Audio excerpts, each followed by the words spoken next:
So, when can you start using the Ferber method with your baby? And if you're not familiar with the Ferber method, essentially it's just putting your baby down awake, stepping out for a few minutes at a time, popping back in to give them a little brief verbal reassurance, touch reassurance, and then popping back out and waiting to do the same thing again. And each night you increase how long it is that you wait before you go back in. And there are a lot of variations on that strategy.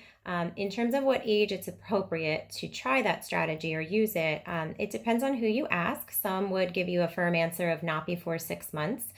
Personally, I have used that strategy with babies that have been 4 and 5 months old, and they've done really, really well. I think it's really hard to make blanket statements about when something is appropriate for a baby because the reality is they're all so individual.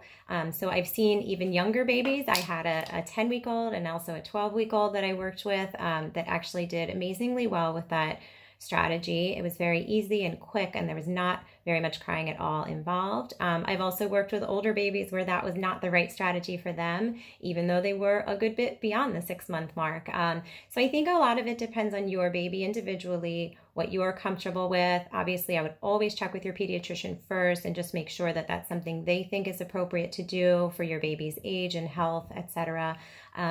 Really, more importantly than when you do it or what strategy you choose, of course, is just being consistent with it. The other thing I like to do when babies are younger is just isolate where we're going to be introducing something new to them. So for example, if your baby is on the younger side and you want to make some changes, maybe you're making them at bedtime only and then saving the overnight and naps for later. You're just going to keep treating those the way you would normally treat them. And then once some bedtime progress is made, assuming that you prove to yourself that your baby is ready for that and you are making progress, then you could apply that same strategy to the other areas.